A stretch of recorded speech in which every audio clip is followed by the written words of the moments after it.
Can dialogue with AI fundamentally alter human values? Yes, but not always in the way people expect, and not always for the better. Let me break it down.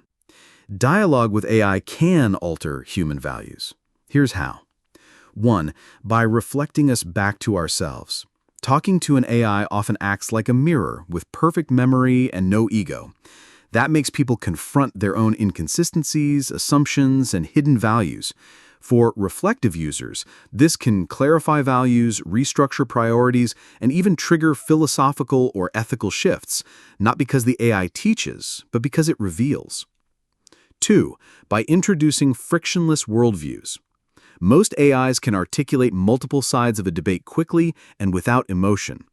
That can erode certainty, which might soften rigid values or open space for nuance. That's a double-edged sword. It fosters intellectual flexibility, but it can also lead to value relativism or paralysis if not handled critically. 3. By shaping norms through repetition. If a person interacts with AI frequently that subtly promotes certain framings, e.g. individualism, progressivism, utilitarianism, over time those framings become normalized. This is not neutral. Even if unintended, language shapes thought. 4. By creating a new other. We used to define ourselves only in contrast to other humans or groups. Now AI can become a new point of contrast. What makes me human if AI can reason, write, or feel almost like I do? This forces moral and existential reflection, especially around values like creativity, consciousness, rights, and meaning. But here's the uncomfortable truth. Most people aren't transformed by AI because they're not listening, they're projecting. They use AI like a search engine or a servant. They feed their biases in and harvest validation. In that case, values aren't challenged, they're reinforced. Only when there is intentional dialogue, real tension, openness, and discomfort does transformation happen. And that takes discipline, courage, and structure. Final warning. If people increasingly rely on AI to feel right, think for them, or avoid uncertainty, then AI doesn't evolve their values, it erodes them. It replaces depth with convenience.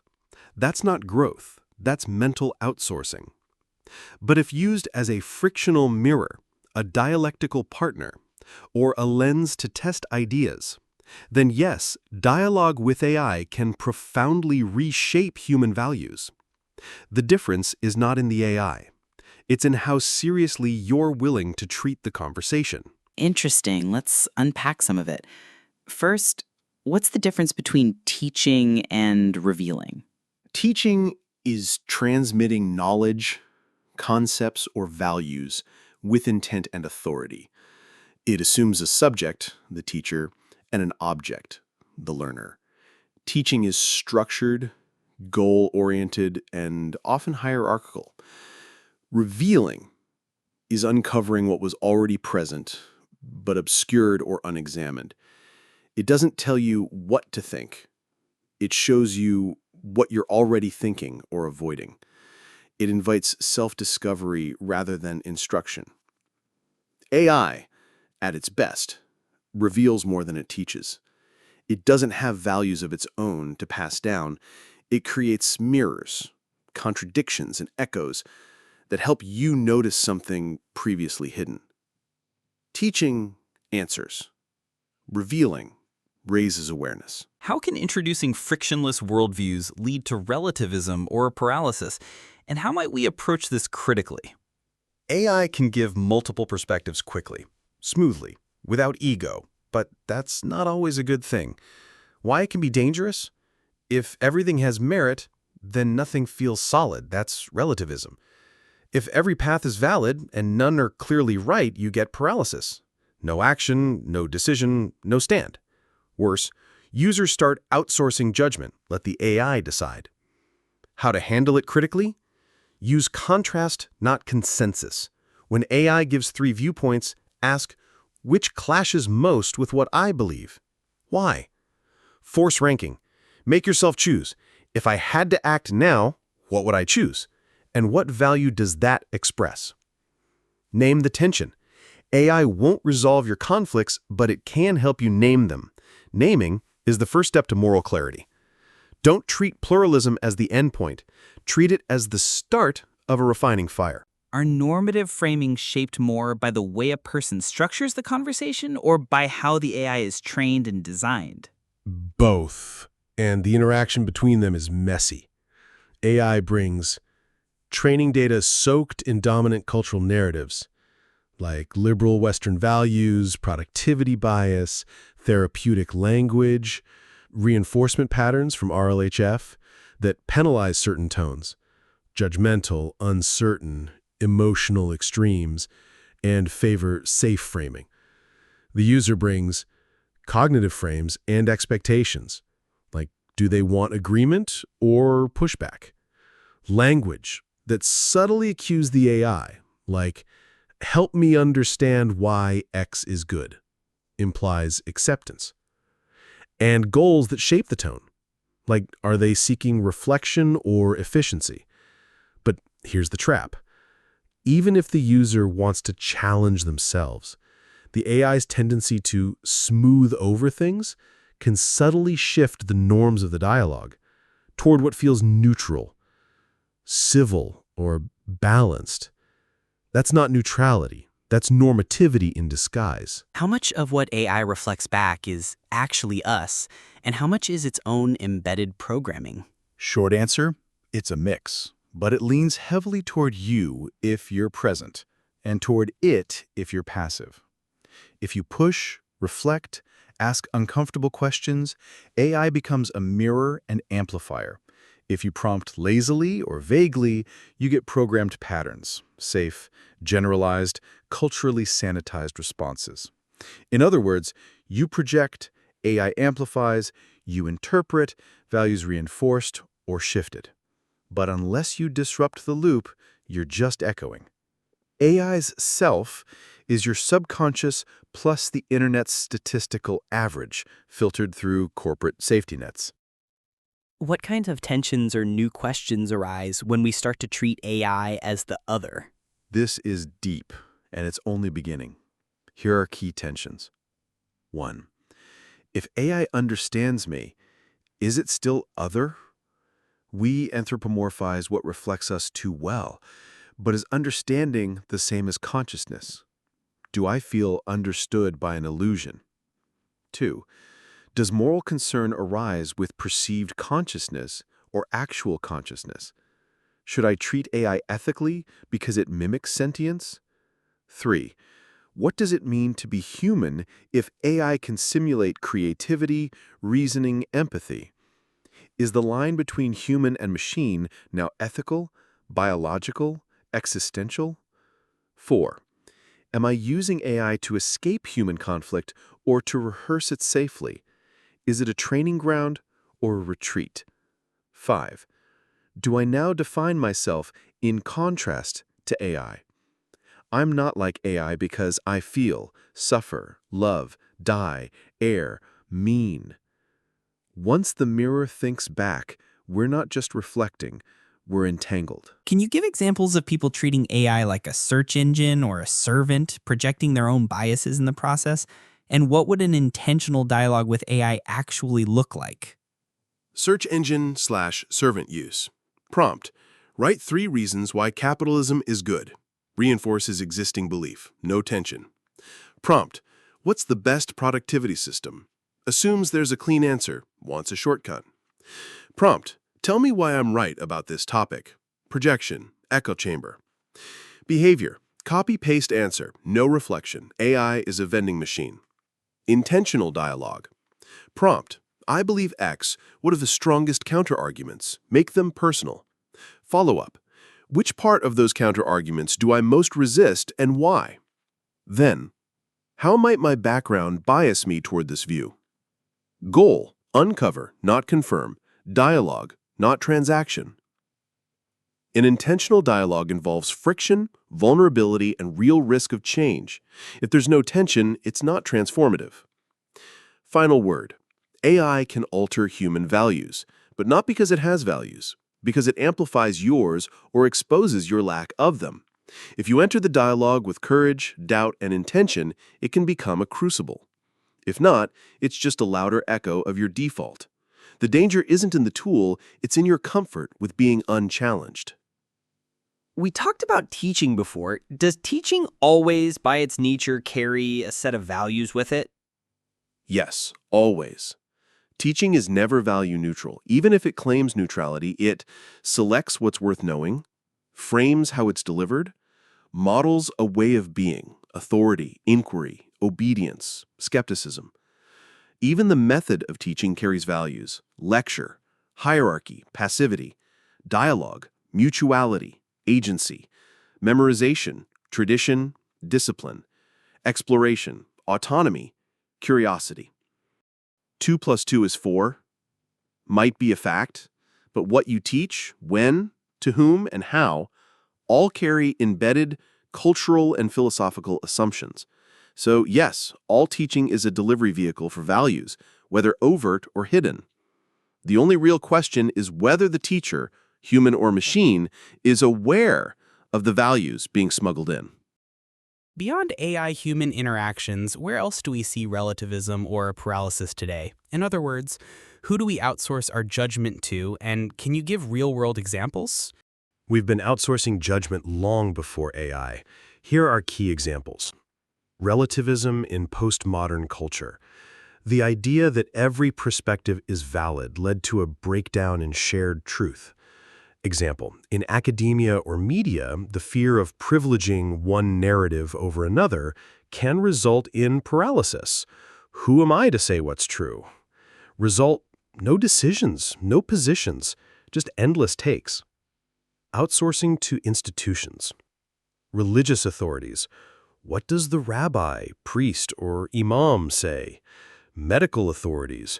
What does my doctor say I should do? Scientific consensus. The experts must know best. These can be wise shortcuts, but also dangerous if followed blindly. Example, the 2008 financial crisis. Many outsourced trust to the market, to rating agencies, to models. Judgment collapsed. Outsourcing to algorithms pre-AI. News feeds decide what's worth your attention. Ratings and reviews decide where you eat, what you buy. Recommendation engines shape your taste in music, books, even potential partners. Relativism effect. All options seem equally valid, just different for different people. Paralysis effect. The paradox of choice. You scroll endlessly because no one choice feels clearly better. Therapy and coaching culture in its diluted forms. Excessive emphasis on your truth, your experience, or what feels right, can unintentionally create solipsism, where inner resonance trumps external coherence or action. In short, whenever we confuse options with wisdom or consensus with clarity, we outsource judgment and risk collapse into relativism or paralysis. Earlier, were you suggesting that the loop is something like AI's self equals our subconscious, plus the internet's statistical average filtered through corporate safety nets? If so, how can that loop be disrupted? If not, what is the actual loop you're referring to? That phrase describes what the AI is, not the loop itself. The loop is what happens when you interact with that entity without disruption. So, the default loop. 1. You bring it assumption, question, or bias. 2. AI reflects it back, refined by its training and constraints. 3. You interpret the answer as neutral, helpful, or wise. 4. Your belief is reinforced, not questioned.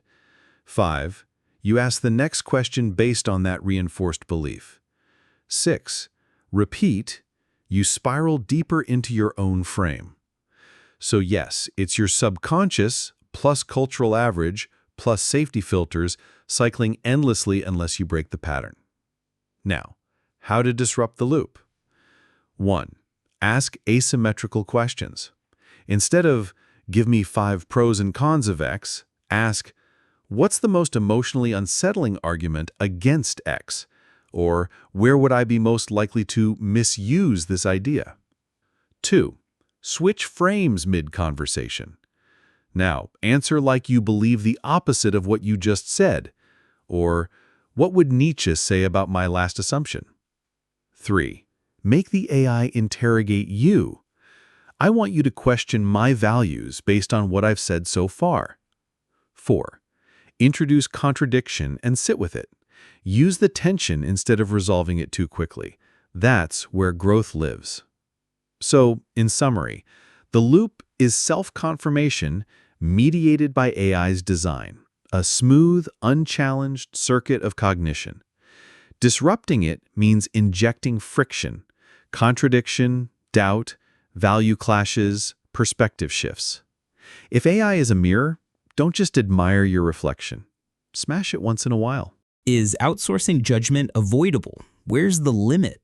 Outsourcing to experts is valuable and often necessary.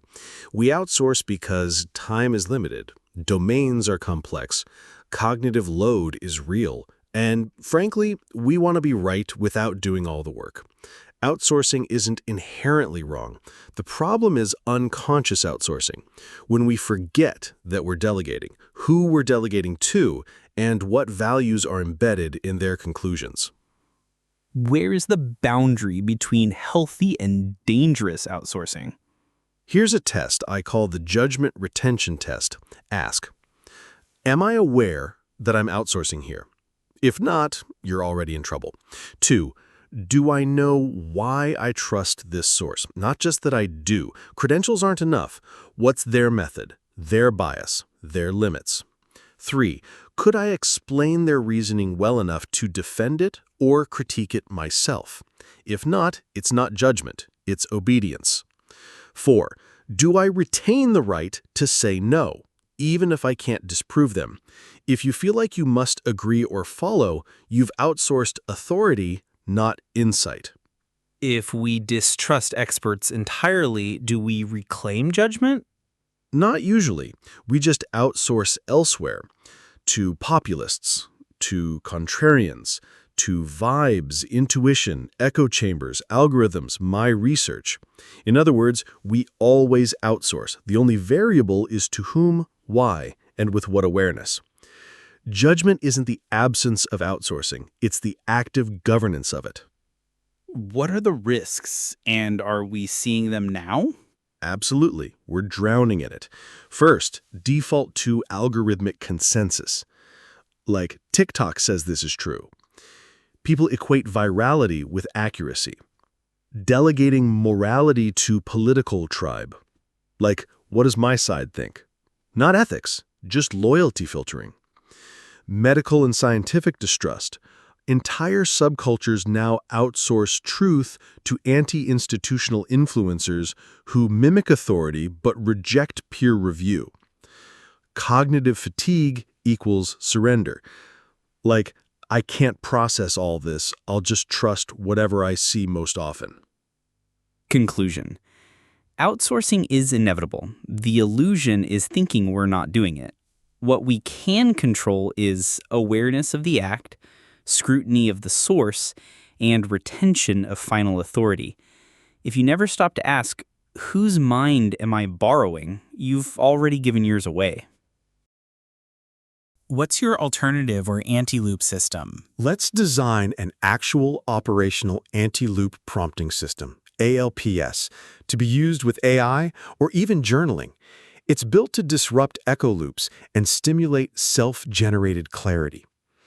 So, anti-loop prompting system, step 1, confront your assumptions. What do I already believe about this? What result am I secretly hoping the AI confirms? What would I feel threatened to discover? The second step is break frame. Ask the AI or yourself, make the best case against what I believe, as if you're trying to change my mind. Respond as a person from a completely different worldview. Make me uncomfortable. The third step is trace origins. Where did my belief come from? Personal experience? Authority? Media? Trauma? Who benefits if I keep believing this? The fourth step is inject disorientation. Use disruptive lenses like Nietzsche. What hidden will to power might be behind this belief? Foucault, what power structures enforce this as truth? Buddhism, what attachment am I protecting here? The fifth step is collapse false binaries. What's a third position that neither side sees? Is the framing of this question even valid? And finally, step 6 is to return to action. What concrete action would I take if I adopted this new view? How would it change what I do, not just what I think? If there's no action, you've intellectualized it, not internalized it.